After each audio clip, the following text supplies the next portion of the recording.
New Sharon, Maine. As of 2023, the population is at 1,247 in 46.83 square miles, located east of Farmington and around a half an hour from the capital, Augusta. New Sharon really isn't known for much, but being a resident here for over 10 years before I moved to Boston, I can say with certainty, yeah, there's really not much. But let's see if we can find something today. So join me today as we take a little bit of a deeper dive in the town of New Sharon, Maine. To look at more quick history here at New Sharon, I'm here at the local library. Here at Jim Ditzler, this is a fairly new library. It was donated in the early 2000s by Jim Ditzler himself, and you cannot go wrong with the setting here. I mean, you have the open space, you have the river nearby, the small field, the walking trail that leads to a fishing spot on the sandy river. It's like the perfect spot to hide a dead body. I mean, to have a childhood here is, I think, something that every child should experience in their childhood. So something that the library is working towards is to be named officially, like legally with paperwork, the first established library in Maine, correct? Yes. We started up on, before the bridge was even built. It's what is now Imelda's. I believe it's for sale, but it was originally in that building, and it was a bunch of people from the town who kind of had collections of books and came together. It was in a basement, and then it moved to what is now known as the Little Old Library, which is at the fairgrounds. So the whole collection moved there. And then eventually we got this building and moved here. We're trying to get all the history in order, all of the dates. I would have to consult with the librarian who retired before me, but we have a few of the original collection books from, the 1800s when that started. So. A fun fact about New Sharon, according to Wikipedia, so take this with a big fat grain of Himalayan salt. From March 5th, 2004 to November 19th, 2004, was the oldest man living in the world. His name was Fred H. Hale Sr. He was born here in New Sharon. Located in New Sharon, there is a shop that you could say rocks, called Pettit's Picks, owned by this man named Bill Pettit. He's owned this place and have had it running since the 80s, and he collects rocks from Maine and all over the world. Gosh, I got people coming from Lake Geneva, Switzerland, Singapore, Holland, France, all over the United States. Then I got friends that go to Brazil, so I said, well, you gotta bring me back a rock if you're going to Brazil. And so, anyway, I do a lot of buying and selling and trading. You won't find his shop when searching online, but at least he keeps it classy with business cards. Located at 538 Mile Hill Road in New Sharon, Maine, even though it's pretty secluded, one could say that it's a hidden gem. This is like almost 2 million years old. This is a clam. No longer good for chowder. However, during a couple million years, it's crystallized some calcite crystals right inside the shell. Nice. What is the science behind the black light and making the rocks glow? Something about photons, electrons being excited by the light. In other words, the molecules move faster and makes it visual. This one is from the Bennett Quarry. That's where the Rose of Maine was found, the largest pink beryl in the world. But the owners were drug addicts. They had to chop it up and sell it for $1 million so they could get their drugs, and then they got killed in a car accident about a week later. So there's drawbacks to striking it rich, shall we say. But that's a nice beryl. This is called graphic granite. Maine is one of the few places in the world where you're going to find this rock. It looks like a garlic bread. Yeah, or a cuneiform. Like, if I cut that square, I'd say, translate that for me, please. Bacon! Wow. Now I gotta find an egg to go with it. I sell rocks to supplement my income so I can have extra cat food in the winter. I think last year's store profit went to heat my house so I wouldn't freeze to death all winter.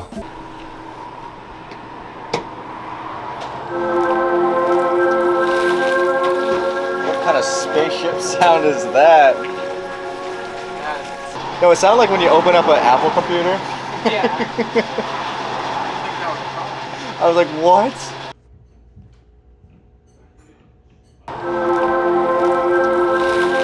How many death threats did the store get because you changed the gas pump? I'd say probably at least 2. So you had the old pumps, but now these new ones, it's like it was like the big controversy in town and whatnot. What has the backlash been like on your end? A lot of people liked the old pumps because you could just fill up your car and then come in and pay, but now with the new ones you have to prepay, and nobody likes to come in first and then have to go back out and pay. It was a lot easier before because you could just flip it up and pay and pump whatever, but we were having too many problems with drive-offs and all that, so people would just fill up their car and then drive away. As a young person working here, there's been new management, a lot of stuff here at Sandy River Farm Supply. But through all of this, what has the community of New Sharon and just customers who pass by, because this is a hot spot here on Route 2, how does it feel working here, being part of this community now for 3 years, and especially working with your mother? How is it? It's pretty nice. You see a lot of new people, but a lot of the same faces. Like, I probably know most of the town of New Sharon by now because the same people come in every day. Well, mostly the same people. We had a few people stopped because of the new like owners, new management, stuff like that, but it's mainly the same people every day that come in and out.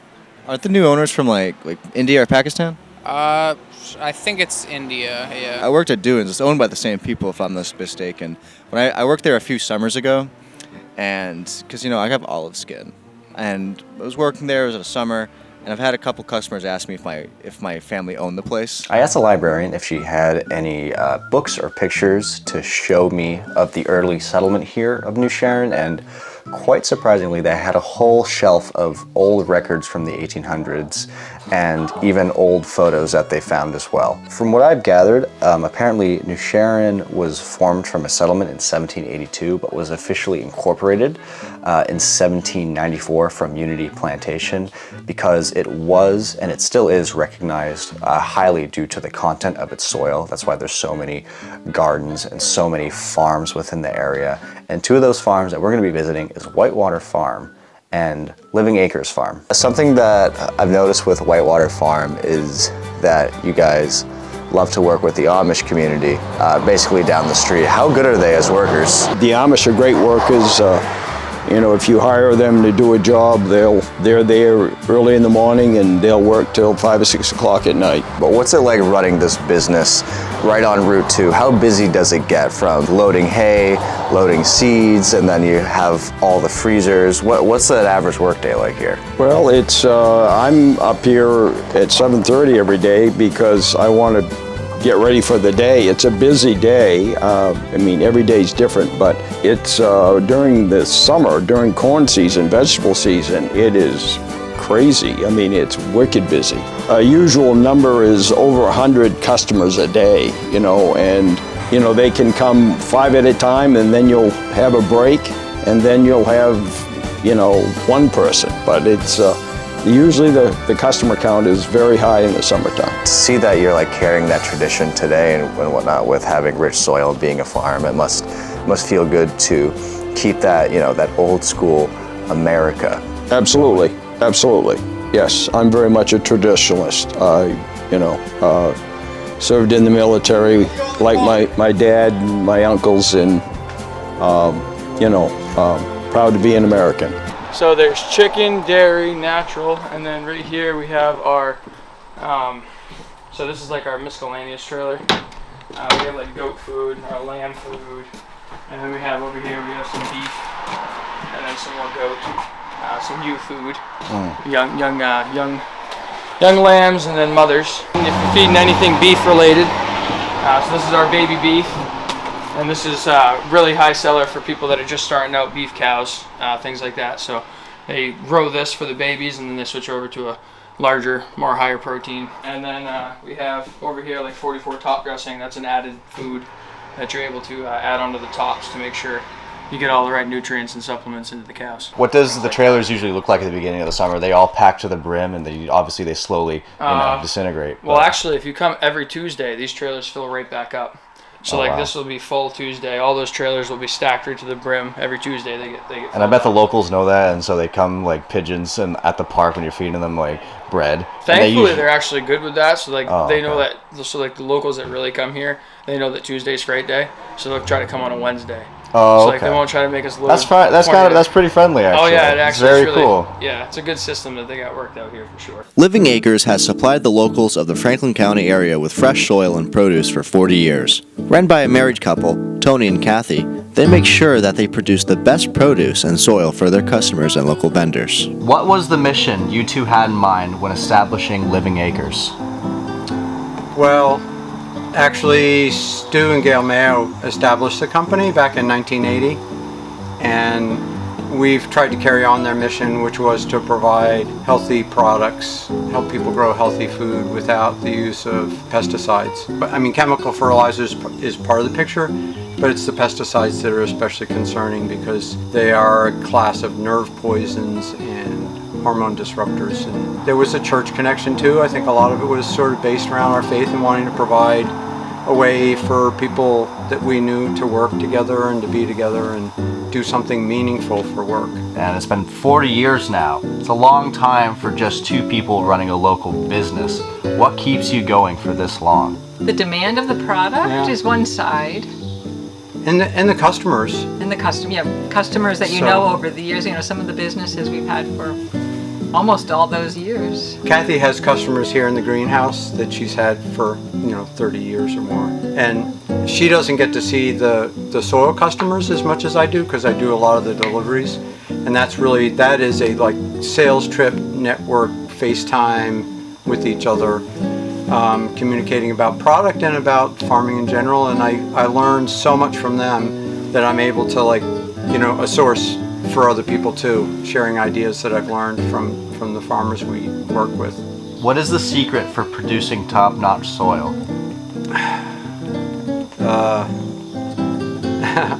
First off was love. In the town of New Sharon, Greg's Auto Repair has been providing citizens of New Sharon and other towns in Franklin County their needs for getting their car fixed at a reasonable price, located at 96 Farmington Falls Road in New Sharon. Led by Nick Casey, who has worked here at Greg's since 2006. He's helped me and my family with our cars many of times. Even though I have the last name Ferrari, doesn't mean I know anything about cars. Is that light normal? What does that mean? I was blinking. Yeah, is that normal? Shit! So I'm here with Nick Casey of Greg's Auto. What's the history of Greg's Auto? When did you start working here? 2006. Greg had this place going for 10 years before I started here. When we look at the layout of Greg's, a lot of people will see this disorganized mess or whatnot, but you personally told me, you said you love it. Why do you like it? And it's also another reason why a lot of people come here to get their car work done locally. Why do you like this look of the garage? Well, it looks busy Yeah. because we don't have time to clean up everything. And at the same time, I'm definitely cheaper than everybody else for the most part. Yeah, a lot of people like seeing the old school garage look. Yeah? Like it's dirty. Yeah? Yeah. Because it really is just like, that's Americana, like, ugh. More or less, yeah. Yeah. Because you can't go to a dealership and see a dirty garage unless they're really super busy, so. You said this thrift store has been around for 10 years. It's right off Route 2, right next to Sandy River, kind of in like that downtown New Sharon part. What's it like running a small barn sale? I know you've been saying to me off camera earlier that, company and customers have been slow, but what can you offer that's really authentically New Sharon? Well, it's sort of fun to sit here and meet people. And it's a good place for a lot of people going by to stop in. You do get to know the town people better, so. New Sharon, it's very lovely. I love it a lot. I'm glad that I grew up here for most of my life. But is there something that you want to see change in New Sharon, or is it good just the way it is? I guess I'm content with the way things are, yeah. This is a great spot for me. I don't have much land, but we got the river right there, and in 5 minutes I can be swimming. Or fishing. Seems like just the little aspects of it make you happy. It is true, I guess, and I have plenty of work to do. I got all these buildings to keep working on, so that keeps me busy. What is this? That's the elevator? And I didn't show you the rope downstairs, but right down there and down there, we'll see it on the way down. See, I haven't opened it up this year. I close it up to keep the heat down. I haven't used it. Thank you guys for watching. If you made it this far and you liked it, please consider sharing with a friend or family member. And if you're not followed or subscribed yet, consider so. I am I don't know who these kids are behind me, but they seem cool. But I've done a lot of town tours. I haven't done one in a while. They are just a lot of work and energy to do, and I do have fun doing them and whatnot. But it's just another thing is I moved to Boston, so I still visit Maine. I know what people now mean when they say when they leave Maine they just want to come back.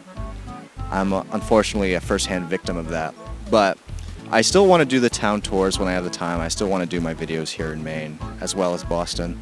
And so I don't know where to start though. So let me know in the comments where I should go and why I should visit and what are some things that you can share with me that I can visit that is a good reason for people to stop by that respective town to visit. Please let me know in the comments what I should do with that. And if you're a business who wants me to do a story or whatnot, I've done tons of businesses videos and they've all been great. All the businesses have treated me great and I had so much fun doing them.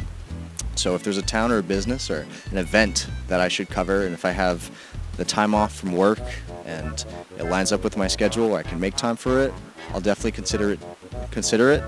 But yeah, let me know in the comments what I should do. And again, thank you guys for watching. I'll see you guys next time. Let me know where I should go next to take a deeper dive on that town. Take care.